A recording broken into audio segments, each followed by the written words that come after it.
დილამშვიდობისა დღეს 21 სექტემბერია უყურებთ კურიერს 8 საათზე. ოთარ ფარცხალაძისთვის საქართველოს მოქალაქეობის შეწყვეტაზე მომზადებულ დასკვნას საქართველოს პრეზიდენტი ხელს სავარაუდოდ დღეს მოაწერს. შესაბამისი დოკუმენტი იუსტიციის სამინისტროს სახელმწიფო სერვისების განვითარების სააგენტომ სალომე ზურაბიშვილს გუშინ დღის ბოლოს გადაუგზავნა. უწყების მიერ გავრცელებულ განცხადებაში ნათქვამია, რომ ფარცხალაძისთვის მოქალაქეობის გაუქმება შექმნილ ვითარებაში მიზანშეწონილია. ყოფილი მთავარი პროკურორისთვის მოქალაქეობის დაკარგვის საფუძველი სხვა ქვეყნის, კერძოდ კი რუსეთის მოქალაქეობის მიღება ხდება. ოპოზიცია თვლის, რომ სააგენტოს ანალოგიური გადაწყვეტილება დიდი ხნის წინ უნდა მიეღო. რეალობა არის ის, რომ საკუთარი ვალდებულებები არ შეასრულეს, FSB-ს ნომრიან, როგორც აღმოჩნდა, აგენტს შეუნარჩუნეს ამდენი ხნის მანძილზე საქართველოს მოქალაქეობა და ეხლა უბრალოდ როდესაც ქართული ოცნების მომხრეებიც კი ეუბნებიან, რომ არ შეიძლება არ გაუქმდეს პასპორტი, ეხლა გადაწყვიტეს, რომ საზოგადოებას, ასე ვთქვათ, მოატყუონ, რომ თითქოს რაღაცას აკეთებენ. ფარცხალაძის მოქალაქეობა დიდი ხანი უნდა იყოს ჩამორთმეული, სად იყო აქამდე სააგენტო, ამას უფრო ვიკითხავდი. მეორე, ჩვენ დილიდან ვითხოვთ არა მოქალაქეობის ჩამორთმევას, არამედ ბრძანების გაუქმებას, რომელიც ეხება ყველა მომავალში გამოვლენილ ჯაშუშს. ეროვნული ბანკის მიერ მიღებული რეგულაცია კიდევ ერთხელ შეაფასა საპარლამენტო უმრავლესობის ლიდერმა. ღამის კურიერის პირდაპირ ეთერში საუბრის დროს ირაკლი კობახიძემ ხაზი გაუსვა, რომ აღნიშნული ცვლილება აღარ გავრცელდება ოთარ ფარცხალაძეზე, რადგან ის კარგავს საქართველოს მოქალაქეობას. ქართული ოცნების თავმჯდომარის თქმით, ქვეყნის ნებისმიერი მოქალაქის უფლებები იქნება დაცული და ამავე დროს სანქციები გავრცელდება ყველა იმ პირზე, ვინც სანქციების სიაში იქნება შეყვანილი. ოპოზიცია ამტკიცებდა, რომ თითქოს ეს რეგულაცია კონკრეტულად ოთარ ფარცხალაძის გამო შეიტანა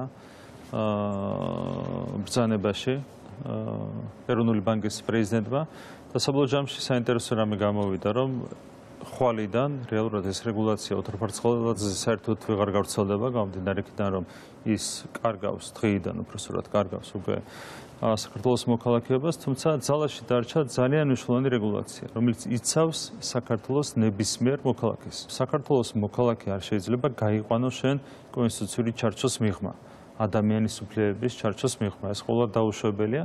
აქედან გამომდინარე შედეგი მივიღეთ ძალიან საინტერესო.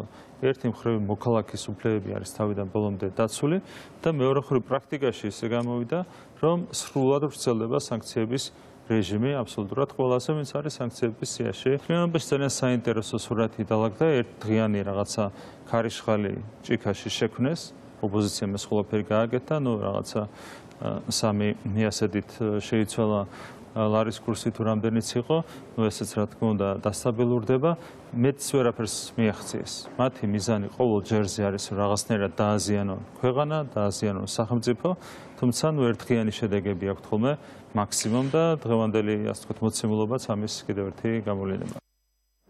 დღის ბოლოს დასრულდა საქართველოს პარლამენტთან მიმდინარე აქცია. შეკრებილები ეროვნული ბანკის გადაწყვეტილებას აპროტესტებდნენ. საუბარია განკარგულებაზე, რომლის თანახმადაც საქართველოს მოქალაქეზე არ შეიძლება გავრცელდეს საერთაშორისო სანქციები, თუ ქართულ სასამართლოში მის მიმართ შესაბამის საქმეზე გამამტყუნებელი განაჩენი არ დადგა. აქციის ორგანიზატორებმა შემდეგი შეკრება ხვალ შინაგან საქმეთა მინისტრის პარლამენტში მისვლის პარალელურად დაანონსეს. ოპოზიცია ეროვნული ბანკის ბრძანებულების გაბათილებას ითხოვს. სხვადასხვა ფორმით, ყველა სხვადასხვა ბერკეტის გამოყენებით ბუნებრივია ჩვენ უნდა გავაგრძელოთ პროტესტი იმისთვის, რომ გაუქმდეს ეროვნული ბანკის ეს უკანონო გადაწყვეტილება. ფიზიკურადაც დავიცავთ საქართველოს ინტერესს, იქნებ მხარეს რა მორალური მხარე დგას, ხო? რუს ჯაშუშ ფარცხალაძეს იცავენ. ჩვენ რას ვიცავთ? ჩვენ ვიცავთ საქართველოს მოქალაქის ინტერესს. ვიბრძოლებთ ბოლომდე, ეს არის ჩვენი სამოქმედო გეგმა. უშინდელი აქცია და მასზე გაკეთებული განცხადებები ქართული ოცნებისთვის მორიგი დასტურია, რომ ოპოზიციას ქვეყანაში რევოლუციის მოწყობა სურს. მართველი გუნდის მტკიცებით აქციით დასტურდება ისიც, რაზეც რამდენიმე დღის წინ სახელმწიფო უსაფრთხოების სამსახური საუბრობდა, რომ ხელისუფლების ოპონენტები ქვეყანაში დესტაბილიზაციას გეგმავენ. გუშინ წინდელი ბრიფინგი სუსტს გაიხსენეთ. სუსტად ეს არის мотиваცია. ორი დღე ვერ შეიკავეს თავი. ჩვენ გვახსოვს წარსულში ჩანაწერებიც, რომლებიც ადასტურებენ პირდაპირ სისხლიან გეგმებს. მათ სისხლი ვერ მოიშორეს. ვერც წარსულში და ვერც მომავლის გეგმებში. ეს არის ნაცის და აგენტის ბუნება. აქედან გამომდინარე ქართული საზოგადოება მას უნდა დაუპირისპირდეს სიმტკიცით. სტაბილურობა არის ის, რაც პატარა ერს პატარა ქვეყანას, მცირე რესურსების მქონე ქვეყანას გადაარჩევს გლობალური დაპირისპირების პირობებში. ეს არის ერთი გუნდი, ერთი შეხედულება და არის საპირისპირო შეხედულება, რომელიც გულისხმობს დესტაბილიზაციის განვითარებას. საერთოდ უნდათ რომ წაიყვანონ ის ვითარება, რომელზეც დღეს საუბრობდა თუნდაც გიორგი ვაშაძე პარლამენტის დარბაზში. გრძელდება საქართველოს პრემიერ-მინისტრის ხელმძღვანელობით ქართული დელეგაციის ვიზიტი ნიუ-იორკში. გაეროს გენერალური ასამბლეის 78 სესიის მონაწილეების წინაშე. ირაკლი ღარიბაშვილის სიტყვით ხვალ გამოვა.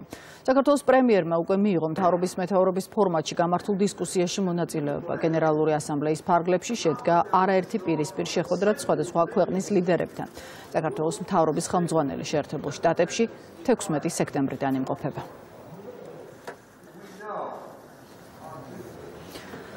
ანაკლის ღრმაწყლოვანი ნავსადგურის პროექტის კერძო პარტნიორის შერჩევის მეორე ეტაპზე ორი კომპანია გავიდა. გადაწყვეტილება უწყებათა შორის მას სამთავრობო კომისია მიიღო. გაფორმდა შესაბამისი ოქმები, რომლებსაც კომისიის წევრებმა ხელი მოაწერეს. კანდიდატებს მიეცემათ რამდენიმე თვიანი ვადა ტექნიკური, კომერციული და ფინანსური წინადადებების წარსადგენად, რის შემდეგაც კომისია გამარჯვებულს გამოავლენს.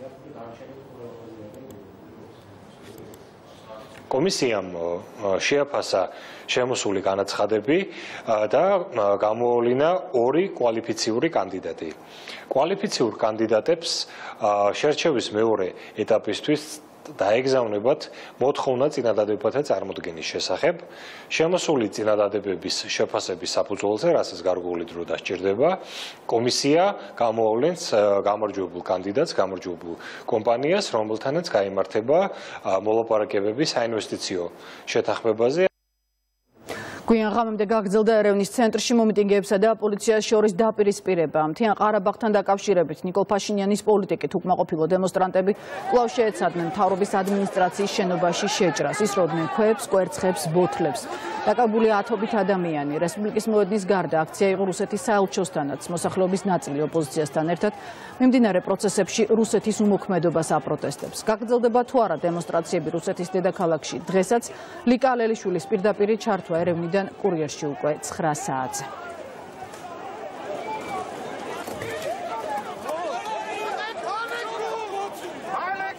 ასეთი იყო დღეს კურიერის პირველი გამოშვება. მე 9-მდე გემშვიდობებით.